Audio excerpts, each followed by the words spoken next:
जाएंगे। आज भी मैं इतना सारा मेरे पास काम है ना, आप लोगों को जितना नहीं है।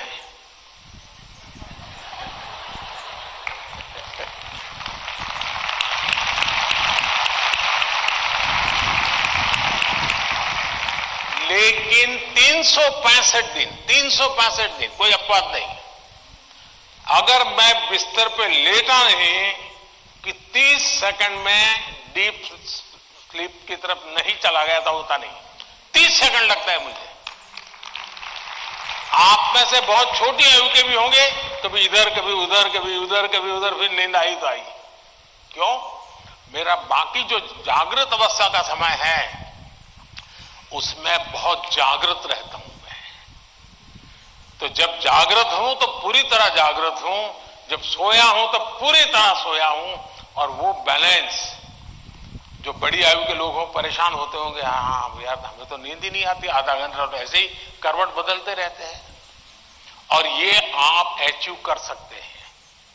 फिर एक विषय है न्यूट्रिशन, संतुलित आहार।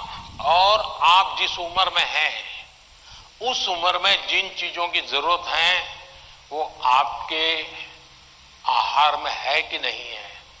एक चीज पसंद है, बस खाते रहते हो, पेट भर जाता है, कभी मन भर जाता है, लेकिन शरीर की आवश्यकताएं पूरी नहीं करता है।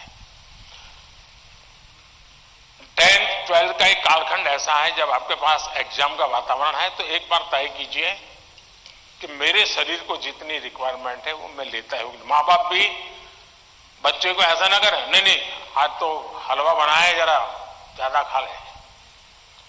कभी माँ बाप को भी लगता है कि क्वांटिटी ज्यादा खिला दी तो बच्चा आज खुश है। जी नहीं, उसके शरीर, और इसके लिए कोई अमीरी गरीबी का मुद्दा नहीं है। जो उपलब्ध चीजें होती हैं उसी में से मिल जाता है जी, उसमें सारी चीजें रहती हैं।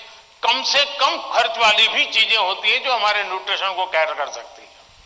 और इसलिए हमारे आहार में संतुलन, ये भी स्वास्थ्य के लिए उतना ही जरूरी है। और फिर एक्सरसाइज, हमने पहलवानी वाली एक्सरसाइज करे या ना करे अलग बात है, लेकिन फिटनेस के लिए एक्सरसाइज करना चाहिए। जैसे डेली टूथब्रश करते हैं ना, वैसे ही नो कॉम्प्रोमाइज एक्सरसाइज करनी चाहिए। मैंने कुछ बच्चे अच्छे देखे हैं, वो छत पे चले जाते हैं, किताब लेके चलते हैं और पढ़ते रहते हैं, दोनों काम कर लेते हैं, कुछ गलत नहीं है। वो पढ़ता भी है और अपना धूप के अंदर चल भी लेता है, एक्सरसाइज भी हो जाती है। कोई न कोई ऐसा रास्ता निकालना चाहिए जिसमें आपकी फिजिकल एक्टिविटी होती रहती है। 5 minute 10 minute dedicated physical activity करनी ही चाहिए। ज्यादा कर सकते तो अच्छी बात है। अगर इन चीजों को सहज रूप से आप लाएंगे, एग्जाम के तनाव के बीच सब कुछ इधर करेंगे वो नहीं करेंगे तो नहीं चलेगा। संतुलित करिए, आपको बहुत फायदा होगा। धन्यवाद।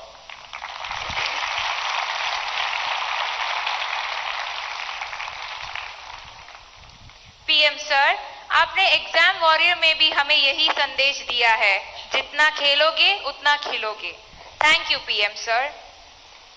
रविंद्रनाथ टैगोर वंदे मातरम की अमर भूमि, समृद्ध कला कौशल से भरपूर राज्य बंगाल के नॉर्थ 24 परगना स्थित केंद्रीय विद्यालय की छात्रा मधुमिता मल्लिक हमसे वर्चुअल माध्यम से प्रश्न पूछना चाहती है। मधुमिता, कृपया अपना प्रश्न पूछिए। माननीय प्रधानमंत्री महोदय, नमस्कार।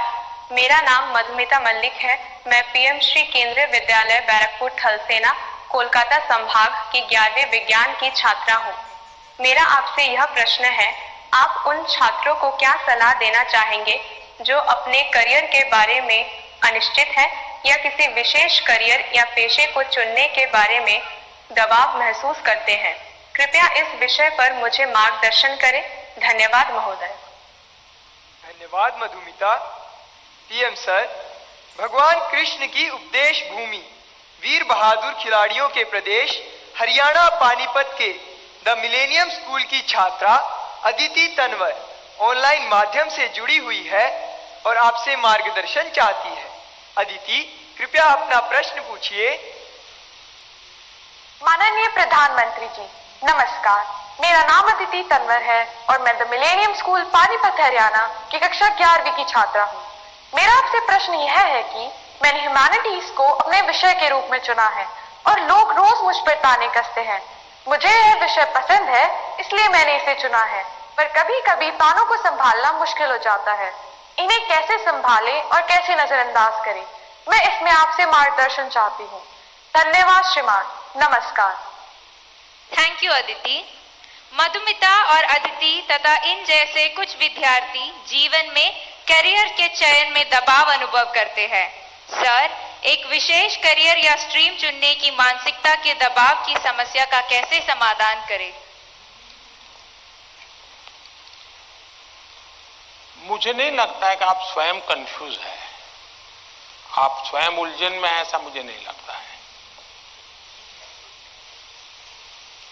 हकीकत यह है कि आपको अपने पर भरोसा नहीं है, आपका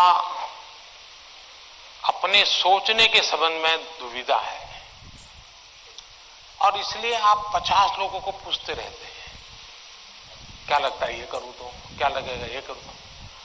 आप खुद को जानते नहीं हैं और उसके कारण आप किसी के एडवाइस पर डिपेंडेंट रहते हो और जो व्यक्ति ज्यादा अच्छा लगता है आपको और जो एडवाइस आपको सबसे सरल लगती है, आप उसी को एडॉप्ट कर लेते हो। अब जैसे मैंने कहा कि खेलो, अब बहुत कुछ होंगे जो आज कल बोर्ड लेकर के घर जाएंगे। मोदी जी ने कहा है खेलो खिलो, खेलो खिलो, अब मैं पढ़ूंगा नहीं, बस क्यों, उसने अपनी चीज पसंद कर ली है। मैं समझता हूं कि सबसे बुरी जो स्थिति है ना, वो कंफ्यूजन है।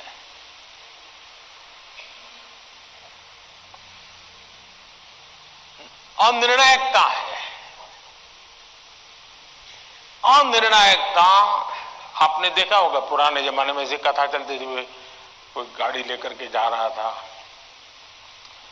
और कुत्ता तय नहीं कर पाया, इधर जाओ उधर जाओ, और आखिरकार वो नीचे आ गया। यही होता है, अगर उसको पता है कि मैं उधर चला जाऊं तो हो सकता है कि वो ड्राइवर भी उसको बचा ले, लेकिन इधर गया इधर गया इधर गया तो ड्राइवर कितना ही एक्सपर्ट होगा, नहीं बचा पाएगा। हमें अनिश्चितता से भी बचना चाहिए, अनिर्णायकता से बचना चाहिए और निर्णय करने से पहले सारी चीजें हमने उसको जितने तराजू पर तोल सकते हैं तोलना चाहिए। दूसरा, कभी कभी कुछ लोगों को लगता है कि फलानी चीज वैसी है, ठीक नहीं चीज। अब मुझे बताइए, स्वच्छता का विषय अगर प्रधानमंत्री के रूप में देखें तो बहुत मामूली विषय है कि नहीं है? बहुत मामूली विषय है कि नहीं है? कोई भी कहेगा यार पीएम को इतने सारे काम है, ये स्वच्छता स्वच्छता करता रहता है। लेकिन जब मैंने उसके अंदर अपना मन लगा दिया, हर बार मैंने उसको अपना एक महत्व का साधन बना दिया, आज स्वच्छता देश का प्राइम एजेंडा बन गया कि नहीं बन गया? स्वच्छता तो छोटा विषय था, लेकिन अगर मैं उससे जान मैंने भर दी तो वो बहुत बड़ा बन गया। इसलिए हम ये न सोचे, आपने देखा होगा, कल मैं पूरा तो पढ़ नहीं पाया लेकिन मेरा नजर गई कि किसी ने कहा है कि पिछले 10 साल में आर्ट और कल्चर के क्षेत्र में भारत का मार्केट 250 गुना बढ़ गया है। अब आज से